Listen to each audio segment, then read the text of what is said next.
So hello and welcome. तो आज हम लोग इस वीडियो में देखने वाले हैं क्लास 12 का मैथमेटिक्स का वेक्टर अलजेब्रा का चैप्टर, ठीक है, जिसका क्वेश्चन नंबर 9।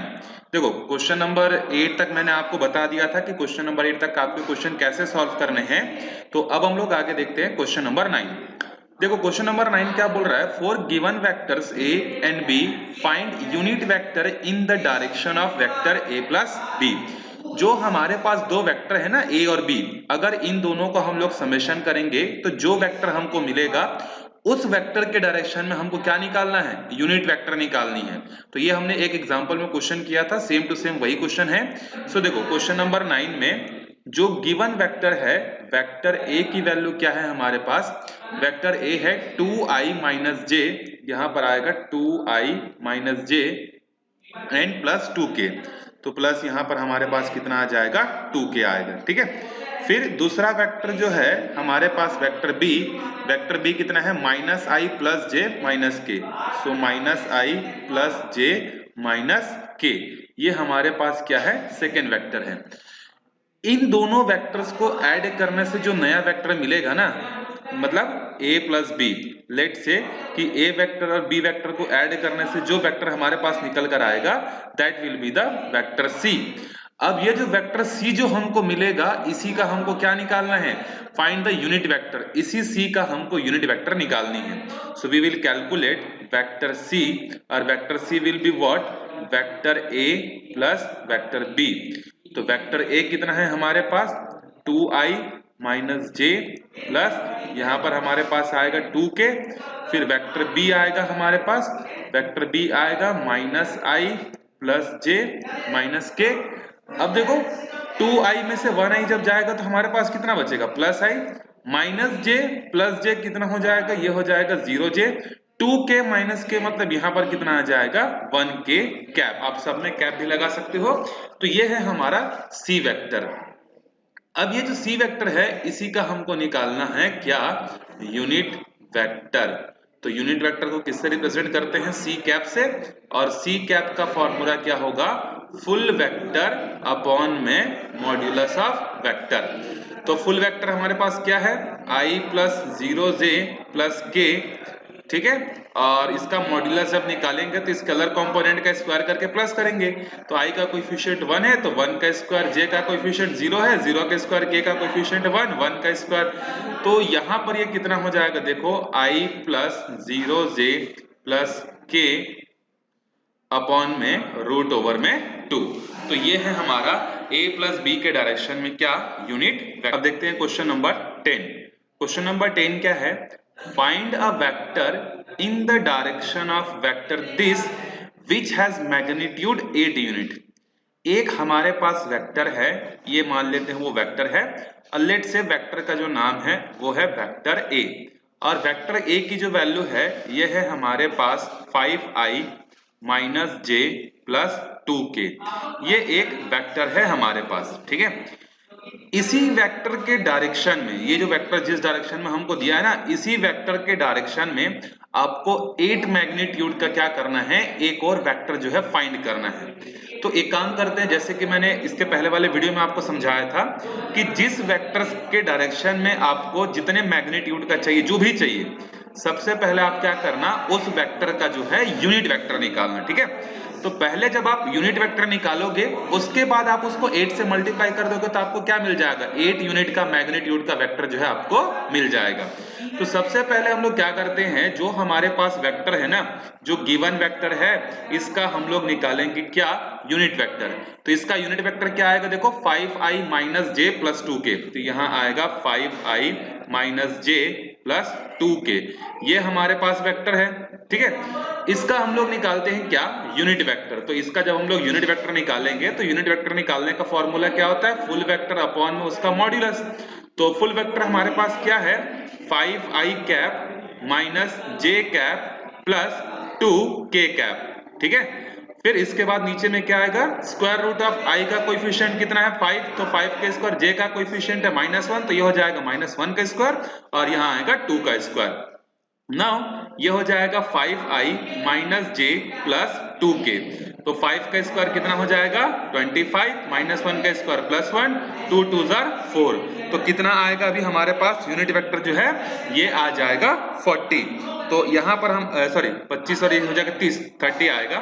सो 5i माइनस जे कैप प्लस 2 कैप अपॉन में यहाँ आ जाएगा रूट ओवर 30 आएगा। ठीक है, अब इसके बाद देखो ये तो हमको मिल गया यूनिट वेक्टर, लेकिन हमको क्या चाहिए वेक्टर ऑफ मैग्नीट्यूड 8। मान लेते हैं वो वेक्टर है वेक्टर सी, और वेक्टर सी कैसा होना चाहिए, जो वेक्टर ए है ना उसके मैग्नीट्यूड से 8 टाइम्स होना चाहिए। तो अब मैं क्या करूंगा, मैंने यूनिट वेक्टर निकाल लिया, अब मैं क्या करूंगा इसको 8 से जो है इंटू कर दूंगा। तो 8 से अगर मैं इंटू करूंगा, क्यों 8 से करूंगा, क्योंकि यूनिट वेक्टर मेरे को पता है, यूनिट वेक्टर मतलब जिसका मैग्नीट्यूड 1 है। अगर मेरे को 8 मैग्नीट्यूड का चाहिए तो सिंपली मैं क्या करूंगा, इसको 8 से जो है मल्टीप्लाई कर दूंगा। तो 8 times of 5i minus J plus 2k upon में कितना आ जाएगा रूट ओवर 30 आएगा। ठीक है, सो ये हो जाएगा 8 5 जा 40i माइनस 8j, 8 2 जार कितना हो जाएगा 16k अपॉन में रूट ओवर 30। तो वो 8 मैग्नीट्यूड का जो वेक्टर है ना वो कितना होगा, अगर आप चाहो तो इसको अलग अलग करके भी लिख सकते हो, अदरवाइज ये आपका आंसर जो है करेक्ट है। Now we are going to question number 11। Question number 11 क्या है देखो, so that the vectors 2i minus 3j plus 4k and minus 4i plus 6j minus 8k are collinear। मैंने आपको बताया था कोलिनियर का मतलब थ्योरेटिकल डेफिनेशन तो मैंने आपको समझा दिया था, लेकिन अगर आपको मैथमेटिकली दो वेक्टर्स को क्या करना है, अगर आपको प्रूफ करना है कि दे आर कोलिनियर, तो मैंने आपको बताया था कि दोनों वेक्टर में से किसी एक वेक्टर को आपको क्या करना पड़ेगा, दूसरे वेक्टर के प्लस माइनस लैम्डा वेक्टर के मतलब lambda times of second vector करके आपको प्रूफ करना होगा। ठीक है, अगर ऐसा आप कर लेते हो दैट मीन्स क्या हो जाएंगे, ये दोनों के दोनों वेक्टर क्या हो जाएंगे हमारे पास कोलिनियर जो है हो जाएंगे। ठीक है, तो लेट से जो फर्स्ट वेक्टर है ना, फर्स्ट वेक्टर हमारे पास कितना है, फर्स्ट वेक्टर है हमारे पास 2i minus 3j plus 4k and second vector is what, second vector जो है वो है हमारे पास minus 4i plus 6j minus 8k। मैं क्या करता हूं, ये जो सेकेंड वेक्टर है ना, सेकेंड वेक्टर से -2 कॉमन ले लेता हूं। अगर मैं सेकेंड वेक्टर से -2 अगर कॉमन लेता हूं तो यहाँ मेरे पास क्या बचेगा, प्लस 2i बचेगा, माइनस 3j बचेगा, प्लस यहाँ पर 2k बचेगा, सॉरी 4k बचेगा। यहाँ पर क्या बचेगा मेरे पास 4k। तो देखो यहाँ पर ये जो वेक्टर b है ना वो क्या हो गया, अब देखो ये जो ब्रैकेट में जो वेक्टर आया है वो क्या है, एक्चुअल में वेक्टर a है। तो आप यहाँ पर लिखना कि since vector b is equal to plus minus lambda times of vector a, so we can say that both vector are collinear। अब देखो जरूरी नहीं है कि पहला वेक्टर ही दूसरे वेक्टर का प्लस माइनस लैम्डा टाइम्स के फॉर्म में ही आप लिखो, आप b को भी उल्टा लिख सकते हो, या अगर आपको उसी फॉर्मेट में लिखना है तो आप इसको ऐसे लिख लो कि वेक्टर a जो है वो क्या है माइनस हाफ टाइम्स ऑफ क्या है वेक्टर b है। देखो वही तो मतलब है ना, लैम्डा कोई भी स्केलर वैल्यू हो सकती है, प्लस माइनस में से माइनस आ गया। तो हाँ यहाँ पर ये दोनों वेक्टर कैसे हैं आपस में कोलिनियर हैं। बस यही चीज हमको प्रूफ करनी थी इस क्वेश्चन में। नाउ अब चलते हैं हम लोग क्वेश्चन नंबर 12 पे। देखो क्वेश्चन नंबर 12 क्या है, find the directional cosine of the vector. देखो मैंने आपको बताया था जब आपको डायरेक्शनल कोसाइन निकालना हो किसी वेक्टर का, मतलब वो वेक्टर एक्स एक्सिस के साथ, वाई एक्सिस के साथ, जेड एक्सिस के साथ कितना इंक्लाइंड है, उसके एंगल का सिंपल सा कॉस निकालना होता है। तो उतना बड़ा काम ना कर मैंने आपको बताया था कि जिस भी वेक्टर का आपको डायरेक्शनल कोसाइन निकालना है, आप सबसे पहले उस वेक्टर का क्या निकालोगे, यूनिट वेक्टर जो है आप सबसे पहले निकालोगे। तो अभी हमारे पास जो वेक्टर है ना वो वेक्टर क्या है, i plus 2j plus 3k। सो सबसे पहले आप निकालो इस वेक्टर का यूनिट वेक्टर। तो इस वेक्टर का यूनिट वेक्टर कैसे निकलेगा, तो लेट से वो वेक्टर है a और यूनिट वेक्टर क्या होगा a कैप। तो a कैप का फॉर्मूला क्या होगा, वेक्टर अपॉन में उसका मॉड्यूलस। तो वेक्टर अभी हमारे पास क्या है, वेक्टर है अभी हमारे पास i plus 2j plus 3k, और जो मॉड्यूलस है, मॉड्यूलस क्या आएगा, देखो स्क्वायर रूट के अंदर में i का कोएफिशिएंट है 1, तो 1 का स्क्वायर, j का कोएफिशिएंट है 2, 2 का स्क्वायर, और यहाँ पर है 3, 3 का स्क्वायर यहाँ पर आएगा। तो ये हो गया i plus 2j plus 3k और 1 1 जा 1, 2 2 जा 4, 3 3 जा 9, 9 और 4 हो गया 13, 13 और 1 हो गया 14। तो यहाँ पर हमारे पास कितना आ गया, मैग्नीट्यूड इसका जो है 14 जो है हमारे पास आया है। नाउ अगर हमारे पास इसका मैग्नीट्यूड अगर 14 है तो अब हमको क्या करना पड़ेगा, देखो कोलिनियर तो हमने शो कर दिया था, अच्छा क्वेश्चन नंबर 12 है ना। हाँ, अब यह है हमारा यूनिट वेक्टर।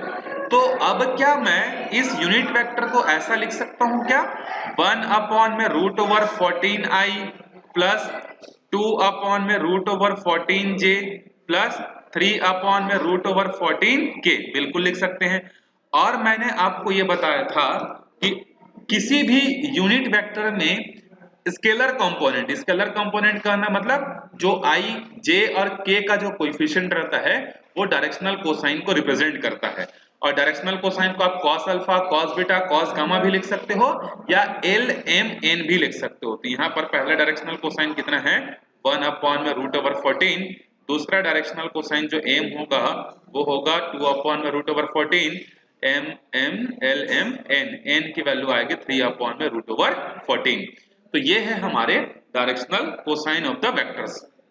ठीक है, अगर आपको बोलता कि इस वेक्टर का आप डायरेक्शनल रेशियो बताओ, तो अगर आप डायरेक्शनल रेशियो अगर आपको बताना होता ना तो सिंपली i, j और k का जो कोएफिशिएंट है that means 1 2 3 are the directional ratios. ठीक है, ये आपको निकालना होता। तो अभी तो हमको डायरेक्शनल कोसाइन बोला था, तो पहले हमने वेक्टर का क्या निकाल लिया, यूनिट वेक्टर निकाल लिया। उसके बाद यूनिट वेक्टर के जो स्केलर कंपोनेंट होते हैं वही हमको क्या प्रोवाइड करते हैं, वही हमको प्रोवाइड करते हैं डायरेक्शनल कोसाइन। तो डायरेक्शनल कोसाइन जो है हमने कैलकुलेट कर लिया। Now we are moving to the question number 13।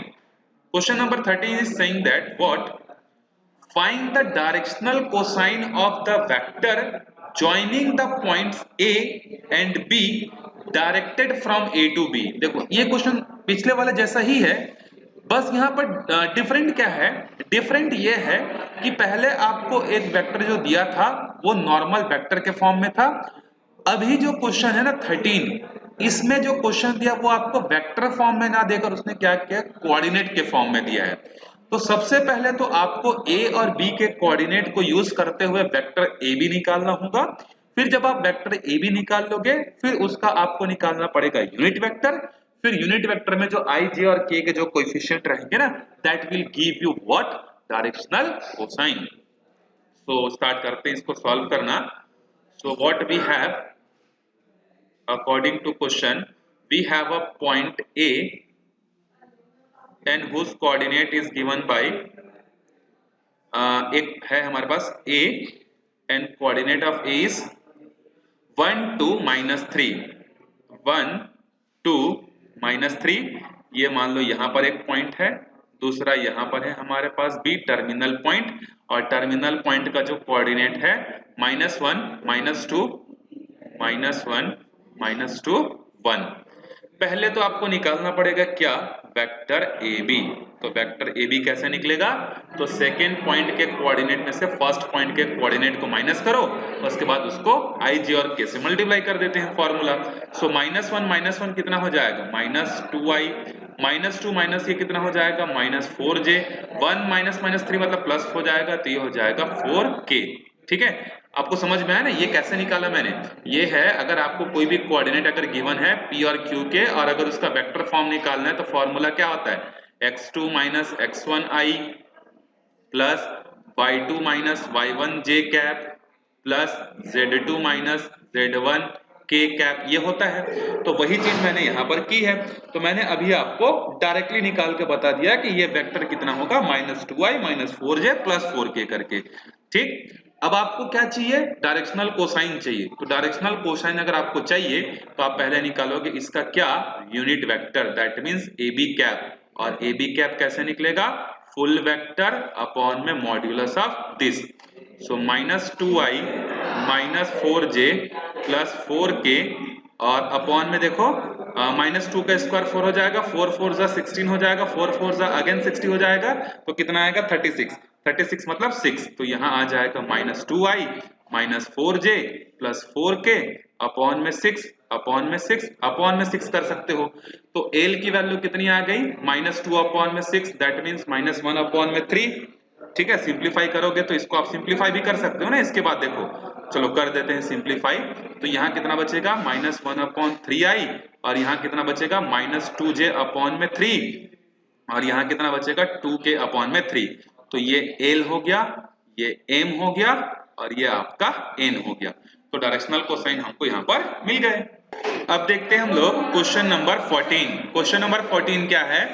so that the vector I plus j plus k is equally inclined to the axis ox, oy and oz। ये अभी आपके पास एक पॉइंट है जिस पॉइंट का आपको पोजीशन वेक्टर दिया हुआ है। आपको ये बताना है कि ये जो पोजीशन वेक्टर है ना वो x एक्सिस के साथ, y एक्सिस के साथ और z एक्सिस तीनों के साथ कैसा है? इक्वली इंक्लाइंड है। इक्वली इंक्लाइंड है मतलब अगर x एक्सिस के साथ अगर अल्फा एंगल बना रहा है, y के साथ अगर बीटा एंगल बना रहा है और z के साथ अगर गामा एंगल बना रहा है, तो ये तीनों एंगल्स आपस में कैसे होने चाहिए? ये तीनों एंगल्स आपस में इक्वल होने चाहिए। तो इसको सॉल्व करने का हमारा एल्गोरिदम क्या रहेगा? हम लोग डायरेक्शनल कोसाइन निकालेंगे। डायरेक्शनल कोसाइन मतलब कॉस अल्फा, कॉस बीटा और कॉस गामा निकालेंगे। फिर यहां से कॉस अल्फा की कुछ वैल्यू आएगी तो अल्फा की वैल्यू कैसे निकलेगी? Cos inverse into something, cos inverse into something, cos inverse into something. अगर इधर की सारी वैल्यूज अगर सेम आ जाती हैं, दैट मींस क्या होगा? ये एक्स एक्सिस, वाई एक्सिस और जेड एक्सिस तीनों के साथ इक्वली जो है इंक्लाइंड रहेगा। तो let given vector is given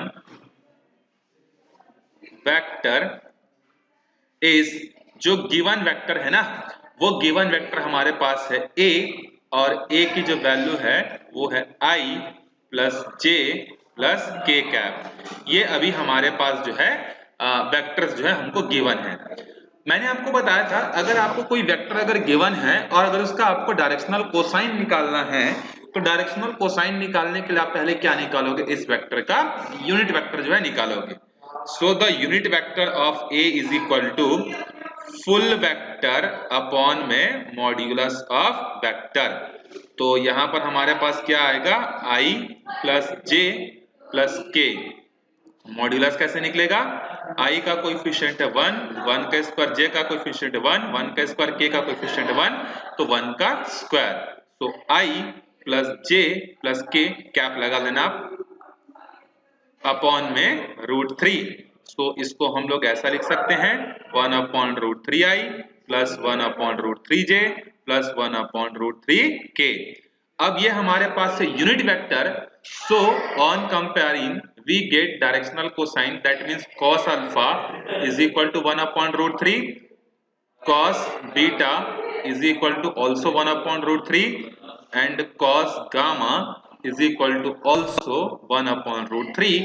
that means यहाँ से cos अच्छा अगर हमको एंगल चाहिए so angle will be alpha, alpha is equal to cos inverse 1 upon में √3, beta is equal to cos inverse 1 upon √3 and gamma is equal to cos inverse 1 upon √3। तो देखो cos inverse में सारी value same है, मतलब जो पहले वाले की वैल्यू आएगी वही सेकेंड की होगी, वही थर्ड की भी होगी। सो यहाँ हम लोग हेंस यहाँ पर बोल सकते हैं hence alpha is equal to beta is equal to gamma. अगर आप स्टार्टिंग में लिखना चाहो तो आप ये भी लिख सकते हो let the vector a is making an angle alpha beta and gamma with x, y and z respectively. ये भी कर सकते हो, ठीक है। अगर नहीं करना है तो भी चलेगा, लेकिन अगर आप लिख दोगे तो सही रहेगा। उसके बाद आप लास्ट में प्रूफ कर देना कि here alpha is equal to beta is equal to gamma, ठीक है। चलो अब देखते हैं क्वेश्चन नंबर 15। क्वेश्चन नंबर 15 में देखो आपको क्या करना है, सेक्शन फॉर्मूला यूज करना है। तो पहले हम लोग समझते हैं कि जिस तरीके से आपने क्लास 10th में सेक्शन फॉर्मूला पढ़ा होगा कि अगर एक लाइन है, उस लाइन को एक पॉइंट है जो कि बीच से डिवाइड कर रही है, तो उस पॉइंट का कोऑर्डिनेट क्या होगा आप निकालते थे। जैसे क्लास 9th या 10th में पढ़े होगे आप लोग, ये एक पॉइंट था P जिसका कुछ कोऑर्डिनेट रहेगा x1 y1। यहाँ पर है हमारे पास एक पॉइंट Q जिसका कोऑर्डिनेट है x2 y2। यहाँ पर एक तीसरा पॉइंट होता था जिसका कोऑर्डिनेट होता था कैपिटल X और कैपिटल Y, और आप इस कोऑर्डिनेट का फॉर्मूला निकालते थे। और यहाँ पर याद करो ये होता था यहाँ से लेके यहाँ तक का जो रेशियो वो m, और यहाँ से लेके यहाँ तक का रेशियो होता था n। तो वहां पर आज समथिंग इस तरीके से पढ़ोगे m x2 plus n x1 upon में m प्लस n, या m1 m2 भी पढ़े होंगे। कुछ उसी तरीके का, जिस तरीके से लाइन में सेक्शन फॉर्मूला होता है उसी तरीके से वेक्टर में भी हमारे पास सेक्शन फॉर्मूला जो है होता है। और जिस तरीके से एक लाइन को इंटरनली एक पॉइंट डिवाइड कर सकता है, एक्सटर्नली भी उसको डिवाइड कर सकता है, सिमिलरली यहां पर भी वेक्टर्स को जो है क्या कर सकते हैं हम लोग, इंटरनली और एक्सटर्नली दोनों हम लोग डिवाइड कर सकते हैं। तो देखो कैसे होता है, एक है हमारे पास वेक्टर A, एक है हमारे पास vector B। So OP represent vector A, OQ represent vector B, और जब P और Q को हमने ज्वाइन किया तो हमको यहां पर PQ वेक्टर मिला।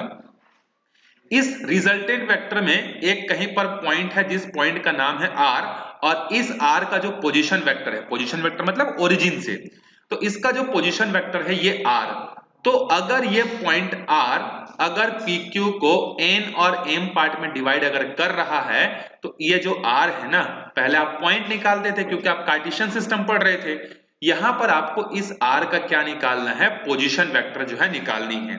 तो पोजीशन वेक्टर कैसे निकलेगा, तो देखो यहां पर ये जो RQ है और यहां पर ये जो PR है, RQ RP, ये किसके बराबर है, तो ये है n अपॉन में m रेशियो के बराबर है। r से लेके q तक का रेशियो क्या है, n, r से लेके p तक का कितना है, m।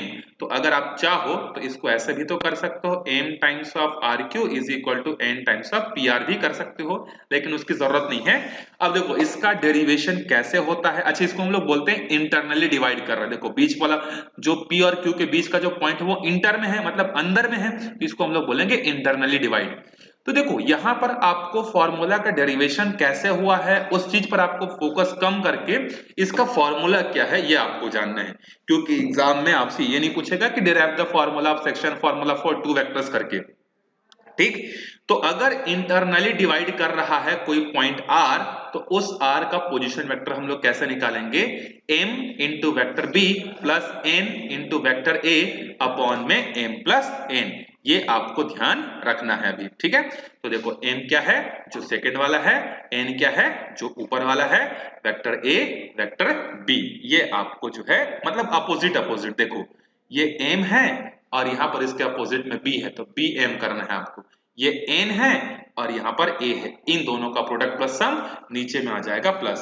अगर यही चीज एक्सटर्नली डिवाइड हो रही होगी, एक्सटर्नली का मतलब कैसे, जैसे यह एक वेक्टर a, यह एक वेक्टर b, यहां पर देखो इन दोनों लाइनों मतलब PQ के बाहर में एक पॉइंट है R, इसको बोलते हैं एक्सटर्नली डिवाइड करना। तो जब एक्सटर्नली डिवाइड कर रहा होगा तो हम लोग माइनस वाला फॉर्मूला जो है यूज करेंगे, ठीक है। अच्छा इसी में एक और स्पेशल केस होता है कि अगर ये जो पॉइंट जो उसको इंटरनली डिवाइड कर रहा है वो एग्जैक्ट अगर मिड पॉइंट हो, ठीक है, मतलब ये जो ऊपर वाला जो फॉर्मूला है ना ये R, अगर ये R जो है इस लाइन का अगर मिड पॉइंट है, तो मिड पॉइंट मतलब क्या, जो रेशियो होगा वो 1:1 होगा, मतलब m और n क्या हो जाएंगे 1। तो अगर मिड पॉइंट होगा तो you can use directly a plus vector b upon में 2 करके आप डायरेक्टली यूज कर सकते हो। कब, जब आपका वेक्टर जो रहेगा वो मिड पॉइंट रहेगा, मतलब जहां पर कटिंग हो रही होगी वो मिड पॉइंट है करके। चलो अब इसी के बेसिस पर हमारे पास है क्वेश्चन नंबर 15। तो let's write question number 15 and now we will solve. देखो क्वेश्चन नंबर 15 क्या है हमारे पास, find the position vector of a point R which divides line joining the points P and Q, which are the position vectors whose position vectors are this and this respectively internally as 2:1 and externally। दो part में अभी आपको करना है। तो late से ये है हमारे पास, अच्छे से कर लेते हैं, एक वेक्टर, आप रफली डायग्राम भी ड्रॉ कर सकते हो ना। तो ये है हमारे पास एक वेक्टर, जिस वेक्टर का नाम है वेक्टर P, ठीक है। लेट से ये है वेक्टर P। दूसरा है हमारे पास जो है वेक्टर Q, ठीक है, ये है वेक्टर Q, और इन दोनों को हमने ज्वाइन किया तो लेट से ये है A और ये है B। R एक कोई पॉइंट है, ठीक है, इसका पोजीशन वेक्टर हमको निकालनी है जो कि इसको क्या कर रहा है, इंटरनली डिवाइड कर रहा है तो हमको पोजीशन वेक्टर जो है चाहिए। तो देखो हमारे पास वेक्टर P भी है, वेक्टर Q भी है, हमारे पास m/n भी है। तो देखो ये कुछ इसी तरीके का क्वेश्चन है, देखो ये बिल्कुल इसी तरीके का है। ये तो एक्सटर्नली का हो गया, इंटरनली डिवाइड कर रहा है तो इधर नीचे वाली वैल्यू जो होगी m होगी, ऊपर वाली वैल्यू जो होगी वो आपकी n होगी। तो ये वेक्टर में जो अभी हम लोग क्वेश्चन सॉल्व कर रहे हैं उसमें नीचे वाले को हम लोग ले लेंगे m, तो ये मान लो 2 है और ये मान लो 1 है। तो अगर इंटरनली डिवाइड कर रहा है, तो इंटरनली अगर डिवाइड कर रहा है तो पोजीशन वेक्टर का फॉर्मूला क्या होगा, m into vector b plus n into vector a upon में m प्लस n। तो यहाँ m की वैल्यू कितनी है 2, b वेक्टर मतलब अभी q वेक्टर, वहां पर a भी था, यहाँ pq है, तो ये आ जाएगा q वेक्टर। तो q वेक्टर हमारे पास कितना है देखो, minus i plus j plus k और n की वैल्यू 1 है, तो इसके साथ आएगा i plus 2j minus k और नीचे में आएगा 2 प्लस 1। तो ये हो जाएगा माइनस 2i प्लस ये हो जाएगा 2j प्लस ये हो जाएगा 2k plus i plus 2j, i plus 2j सब में क्या मतलब वेक्टर का वो लगा लेना आप लोग, minus k whole divided by 3। तो यहाँ कितना आएगा देखो, माइनस i प्लस i कितना हो जाएगा, माइनस 2i प्लस i कितना हो जाएगा, minus i, 2j plus 2j कितना हो जाएगा, 4j हो जाएगा, 2k में से 1k जाएगा तो कितना बचेगा, 1k हो जाएगा अपॉन में 3। तो उसका जो पोजीशन वेक्टर है ना, जो इंटरनली उसको डिवाइड कर रहा है, दैट इज द क्या, वो है minus i plus 4j plus k। ठीक है, अब इसके बाद देखो सेकेंड जो दिया है ना, सेकेंड में क्या करना है आपको, उसको डिवाइड करना है एक्सटर्नली। सो आई होप आप उस क्वेश्चन को तो आराम से सॉल्व कर सकते हो, तो उसको मैं छोड़ दे रहा हूं आपके लिए, आप उसको सॉल्व कर लेना। इंटरनली में ये करना है, एक्सटर्नली में यहां पर माइनस यहां पर माइनस करना है, ठीक है, वो आपसे हो जाएगा। उसके बाद देखो, find the position vector of the mid point of the vector joining this and this. ये भी इजी है, ठीक है। ये आपके पास एक पॉइंट है P और यहां पर है आपके पास दूसरा पॉइंट Q और ये वेक्टर है। आपको क्या निकालना है, इसका मिड पॉइंट जो है निकालना है। तो मिड पॉइंट का वेक्टर कैसे निकलेगा, तो मैंने आपको बताया था कि अगर आपको दो वेक्टर्स दिए हुए हैं तो पहले तो अच्छा आप इसको क्या करोगे, इस तरीके से लाइन ना ड्रॉ करके आप इसका पोजीशन वेक्टर लोगे, P का पोजीशन वेक्टर और Q का पोजीशन वेक्टर, मतलब ये x एक्सिस, ये y एक्सिस, ये z एक्सिस, यहां पर एक पॉइंट P है तो P का आप पोजीशन वेक्टर लोगे और दैट मींस OP वेक्टर, ठीक है। Q भी एक पॉइंट है तो उसका भी आप पोजीशन वेक्टर निकालोगे ओरिजिन से, दैट मींस OQ वेक्टर। फिर अगर आपको मिड पॉइंट चाहिए ना, या आप OP वेक्टर को क्या बोल सकते हो, वेक्टर A भी बोल सकते हो, OQ वेक्टर को आप क्या बोल सकते हो, वेक्टर B भी बोल सकते हो। अगर आपको इन दोनों का ज्वाइन करने वाले का मिड पॉइंट का आपको चाहिए ना, तो मिड पॉइंट क्या है, vector A plus vector B upon में 2। तो P का पोजीशन वेक्टर और Q का पोजीशन वेक्टर दोनों को आपको क्या कर देना है, ऐड। तो P का पोजीशन वेक्टर क्या आएगा देखो, ओरिजिन का कोऑर्डिनेट होता है 0, 0, 0, तो जब आप OP वेक्टर निकालोगे तो 2 माइनस 0 मतलब 2i, 3 minus 0 3j, 4 minus 0 4k, तो ये हो जाएगा OP वेक्टर। ये वेक्टर क्या होगा, OQ वेक्टर क्या होगा, 4i plus j minus 2k। वहां से आप बड़े आराम से जो इसको निकाल सकते हो, ठीक है। मतलब समझ में आया ना आपको, कि अगर आपको एक पोजीशन, देखो मैं एक का निकाल दे रहा हूं तो आप कंफ्यूज हो जाओगे कि सर पोजीशन वेक्टर कैसे निकालें, ठीक है। तो पोजीशन वेक्टर दो पॉइंट का अगर हमको निकालनी है प्लेन में तो कैसे निकलता है, तो देखो ये हमारे पास P है, P का कोऑर्डिनेट है 2 3 4, यहाँ ओरिजिन है, ओरिजिन का कोऑर्डिनेट है 0, 0, 0, ये है। अगर हमको चाहिए OP वेक्टर का पोजीशन वेक्टर तो कैसे निकलेगा, ये फर्स्ट पॉइंट ये सेकंड पॉइंट, तो 2 माइनस 0 मतलब 2i, 3 माइनस 0 मतलब 3j, 4 माइनस 0 मतलब 4k। तो आप इस तरीके से OP का निकाले, उसी तरीके से OQ का निकाल लोगे, ठीक है। तो OQ का निकालने के बाद मिड पॉइंट निकालने के लिए vector P plus vector Q, और अगर AB नाम दिए हो तो vector A plus vector B upon में 2 कर लेना, आपका आंसर जो है आ जाएगा। Now we are moving to the question number 17। Question number 17 क्या है, आराम से पहले करते हैं हम लोग, समझते हैं क्वेश्चन क्या पूछ रहा है हमसे, क्या प्रूफ करना है, then we will go for the solution. So 17 is that so that the point A, B and C with position vector, देखो A का पोजीशन वेक्टर गिवन है, B का पोजीशन वेक्टर गिवन है और C पॉइंट का भी position vector given है, respectively form the vertices of a right angle triangle. हमको ये प्रूफ करना है कि ये जो तीनों पोजीशन वेक्टर जो दिए हुए हैं ना, ये तीनों पोजीशन वेक्टर क्या कर रहे हैं, ये राइट एंगल ट्राइंगल का वर्टिसेस का फॉर्मेशन कर रहे हैं। ठीक है, मतलब इसका आप डायग्राम जब बनाने की कोशिश करोगे तो इसका डायग्राम कैसे बनेगा, वो रफली डायग्राम आप बना सकते हो। ठीक है, मतलब कुछ इस तरीके का वेक्टर ए होगा, कुछ इस तरीके से वेक्टर बी होगा, फिर इस तरीके से कुछ वेक्टर सी होगा। ठीक है, तो उससे मतलब नहीं है। राइट एंगल ट्राइंगल की प्रॉपर्टी क्या होती है, अगर ये मान लो पहला वेक्टर को रिप्रेजेंट कर रहा है, ये दूसरा वेक्टर को रिप्रेजेंट कर रहा है और ये तीसरा वेक्टर, ए बी सी कहीं पर भी हो सकता है ना, ऐसा नहीं कि ए और बी से सी बनेगा। मतलब अगर इस तरीके का अरेंजमेंट है तो आपको पता होगा कि राइट एंगल ट्राइंगल के लिए जो हाइपोटेन्यूज का स्क्वायर होता है वो परपेंडिकुलर के स्क्वायर प्लस बेस के स्क्वायर के बराबर होता है। लेकिन अभी हमको ये नहीं पता है कि ये जो ए है वो हाइपोटेनियस है कि बेस है कि परपेंडिकुलर है। तो हम लोग क्या करेंगे, राइट एंगल ट्राइंगल के वर्टिसेस प्रूफ करने के लिए पहले तो तीनों पोजीशन वेक्टर जो हमको गिवन है ना, उस तीनों पोजीशन वेक्टर का हम लोग निकाल लेंगे क्या, मैग्नीट्यूड। और मैग्नीट्यूड निकालने के बाद हम लोग देखेंगे कि क्या किसी दो वेक्टर के मैग्नीट्यूड के स्क्वायर का सम करने से किसी तीसरे वेक्टर के स्क्वायर के बराबर मिलता है। मतलब बेसिकली हाइपोटेनियस का square is equal to perpendicular के स्क्वायर प्लस बेस का स्क्वायर आपको करना है। सो हम लोग निकालते हैं तीनों वेक्टर का मैग्नीट्यूड। सो जब हम लोग निकालेंगे वेक्टर ए का मैग्नीट्यूड, तो वेक्टर ए का मैग्नीट्यूड कितना आएगा, आई का कोएफिशिएंट है 3, 3 का स्क्वायर हो जाएगा 9, जे का कोएफिशिएंट है -4, -4 मतलब 16, और के का कोएफिशिएंट है again -4, that will be -16, 16 16 to the 32, 32 और 9 कितना हो जाएगा, √41। सो वेक्टर ए का मैग्नीट्यूड कितना आया हमारे पास, √41। वेक्टर बी का निकालते हैं, सो 2 का स्क्वायर 4 -1 के स्क्वायर +1, तो ये हो जाएगा 4/2 हो जाएगा √6। तीसरा वेक्टर जो है ना हमारे पास, उसका आएगा 1 का स्क्वायर 1, -3 का स्क्वायर 9, 5 का स्क्वायर 25, तो 25 और ये हो जाएगा √35।